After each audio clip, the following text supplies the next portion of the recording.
Alhamdulillah, pada kesempatan kali ini kita oleh Allah Subhanahu wa taala masih diberikan nikmat sehat, sehingga pada malam hari ini kita bisa rutinan sebagaimana biasa zikir dan doa bersama dengan santri-santri Al-Hilal. Semoga kita memperoleh keberkahan dari Allah Subhanahu wa taala. Amin ya Allah ya rabbal alamin. Tentu salawat serta salam semoga terlimpah curahkan kepada baginda alam, yakni habibana wa nabiyana wa maulana Muhammad sallallahu alaihi wasallam. Allahumma salli wa sallim wa barik alaihi. Hadirin rahimakumullah, pada kesempatan kali ini kita akan membahas bagaimana meraih kemuliaannya Al-Quran. Kalau kita merujuk makna Al-Quran itu sendiri, Al-Quran itu mulia. Apapun yang bersanding dengannya akan menjadi mulia. Sebagai contoh, Rasulullah SAW menjadi Rasul yang paling mulia karena apa? Karena beliau diamanahi oleh Allah Subhanahu Wa Taala, mukjizat terbesarnya ialah Al-Quran. Selanjutnya Malaikat Jibril oleh Allah Subhanahu Wa Taala diamanahi untuk menyampaikan Al-Quran, sehingga ia dijadikan malaikat yang paling mulia. Dan tentu Al-Quran diturunkan di bulan Ramadan, sehingga bulan Ramadan menjadi bulan yang paling mulia. Lantas, bagaimana ketika Al-Quran berada dalam hati kita? Insya Allah, hati kita, diri kita akan menjadi mulia pula. Maka dari itu, tanamkan Al-Quran dalam diri kita. Dengan begitu, kemuliaan akan kita dapatkan. Hadirin rahimakumullah, Rasulullah SAW dalam sebuah hadis yang termaktub di dalam At-Tibyan fi Adab Hamdul Quran karyanya Imam An-Nawawi, bahwa Rasulullah SAW bersabda, khairukum man ta'allama al-Quran wa 'allamah. Sebaik-baiknya di antara kamu ialah mereka yang belajar Al-Quran dan juga mengamalkannya atau mengajarkannya. Maka dari itu, langkah pertama kita untuk meraih kemuliaan Al-Quran ialah dengan cara belajar Al-Quran. Dengan belajar Al-Quran itu, kita memperoleh banyak keberkahan dari Allah, sehingga dengan keberkahan itu mampu mendekatkan kita kepada kemuliaan dari Allah Subhanahu wa taala. Karena kata Rasulullah, "Iqra'ul Qur'an fa innahu ya'ti yaumil qiyamah syafi'an li ashabi." Bacalah Al-Qur'an, maka sesungguhnya Al-Qur'an akan datang di hari kiamat syafi'an, menjadi penolong, li ashabi, bagi sahabatnya. Atau istilah sekarang itu bagi bestinya. Jadi ketika kita di dunia menjadikan Al-Quran sebagai sahabat kita, sebagai teman kita, sebagai partner kita, maka Al-Quran akan menjadikan kita sahabat pula di akhirat nanti. Dia akan bersaksi di hadapan Allah Subhanahu wa taala, "Ya Allah, di dunia ini si fulan dia senantiasa bersamaku, dia senantiasa membersamaiku, maka angkatlah derajatnya ya Allah." Maka langkah pertama kita belajar Al-Quran, membaca Al-Quran. Jangan khawatir, memang kata Imam Jazari, barang siapa yang membaca Al-Quran tidak pakai tajwid maka berdosa. Tetapi yang berdosa di sana itu ialah orang yang sudah tidak bisa atau berantakan, tidak mau belajar. Ketika belajar, walaupun masih salah-salah, itu dimaafkan. Sebagaimana Rasulullah SAW bersabda, "Allazi yaqra'ul Qur'an wa huwa mahirun bihi ma'as safaratil kiramil bararah." Orang yang membaca Al-Quran dan dia mahir, lancar, enak didengarnya, sesuai tajwid, ma'as safaratil kiramil bararah, maka ia akan bersama malaikat yang mulia dan taat. Tapi jangan khawatir, lantas bagaimana? Kita masih terbata-bata, kita masih belajar, lantas bagaimana? Apa yang akan kita dapatkan? Tenang, jangan khawatir.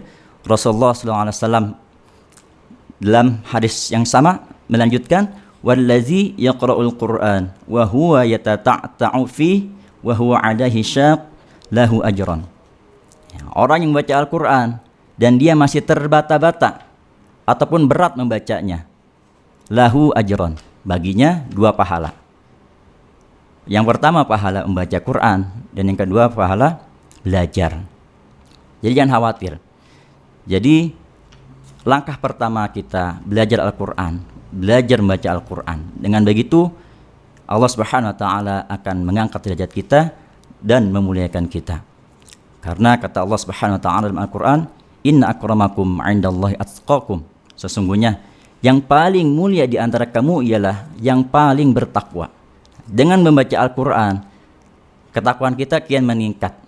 Sehingga setiap ayat yang kita baca menambah kebaikan dan menggugurkan dosa-dosa. Sebagaimana Rasulullah SAW bersabda, "Man qara'a harfan min kitabillahi ta'ala falahu hasanah wal hasanatu bi'asyri amsalihha." Barang siapa yang membaca 1 huruf dari Al-Quran, falahu hasanah, maka baginya 1 kebaikan. Wal hasanatu bi'asyri amsalihha, dan 1 kebaikan itu dilipat gandakan menjadi 10. Kata Rasulullah, la aqulu alif lam mim harfun. Aku tidak mengatakan alif lam mim itu 1 huruf. Walakin alifun harfun, tetapi alif 1 huruf, walamun harfun, lam 1 huruf, wa mimun harfun, dan mim 1 huruf. Maka alif lam mim berjumlah 3 huruf, ketika dikalikan 10 maka menjadi 30 kebaikan. Tetapi bukan itu intinya, substansinya bukan itu. Bukan hanya soal transaksional ataupun soal nominal pahalanya, tetapi bagaimana kita membiasakan diri membaca Al-Quran sehingga hati kita jernih. Ketika hati kita jernih, maka ketakwaan kita pada Allah Subhanahu wa taala akan meningkat. Sehingga di sana kemuliaan akan kita raih.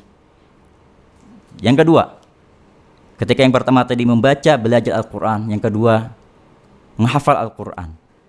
Menghafal Al-Quran memang tidak mudah dan juga tidak sulit. Tapi Allah Subhanahu wa taala menghibur kita semua dalam Al-Quran, walaqad yassarnal Qur'ana lidzikr fahal mim muddakir.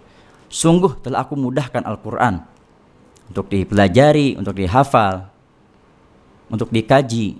Fahal mim muddakir, tinggal siapa yang mau. Maka dari itu, langkah kedua menghafal Quran. Menghafal Quran perlu bimbingan guru. Maka dari itu, jangan sampai hanya sekedar menghafal namun enggan untuk mengulang. Karena kata Imam As-Suyuti, menghafal Quran itu hukumnya fardu kifayah, sedangkan mengulangnya fardu ain. Maka ketika kita sudah hafal Quran, yang kedua kita harus menjaganya. Nah, kenapa yang kedua langkahnya menghafal Quran? Karena ketika kita sudah hafal Quran, maka kita akan mudah membaca Al-Quran dimanapun. Walaupun kita tidak memegang mushaf, membawa mushaf, kita mampu membaca Al-Quran karena kita sudah hafal. Nah, yang ketiga, yang terakhir, kita mengamalkan Al-Quran. Ketika kita sudah membaca, mempelajarinya, menghafalnya, yang ketiga ini kita amalkan. Amalkan semampu kita, dari hal terkecil sampai hal terbesar. Jangan sampai menunggu sempurna baru kita mengamalkan, jangan. Tapi ketika kita tahu, walaupun hanya sedikit, tapi kita amalkan, nah itu akan menjadi kemuliaan. Itu akan menjadi perhatian dari Allah Subhanahu wa taala bahwa hambaku benar-benar mengamalkan apa yang ia ketahui. Contoh kecil, di Al-Quran ada keterangan, innallaha yuhibbut tawwabina wa yuhibbul mutatahhirin. Sesungguhnya Allah itu mencintai orang-orang yang bertaubat dan orang-orang yang suci. Maka pembuktiannya, pengamalannya, kita terus menjaga lisan, kita terus menjaga kebersihan, menjaga hati, kesucian. Maka dari itu kita sudah termasuk orang-orang yang mengamalkan Al-Quran. Memang perjalanan kita sangat panjang, maka dari itu jadikan Al-Quran teman sejati kita untuk melangkah sampai akhirat nanti. Mungkin itu saja untuk kultum pada malam hari ini, karena memang masih banyak rangkaian acara setelah ini. Mari kita berdoa kepada Allah Subhanahu wa taala, semoga Allah jadikan hamba Allah yang senantiasa hatinya diterangi oleh Al-Quran, hari-harinya selalu bersama Al-Quran, senantiasa dikaruniai Ahlul Quran, keturunan-keturunannya semua ahli Quran, dan juga Allah tempatkan kita bersama ahli Quran di dunia dan di akhirat. Amin ya Allah ya rabbal alamin. Mungkin itu saja yang dapat saya sampaikan, kurang lebihnya mohon maaf.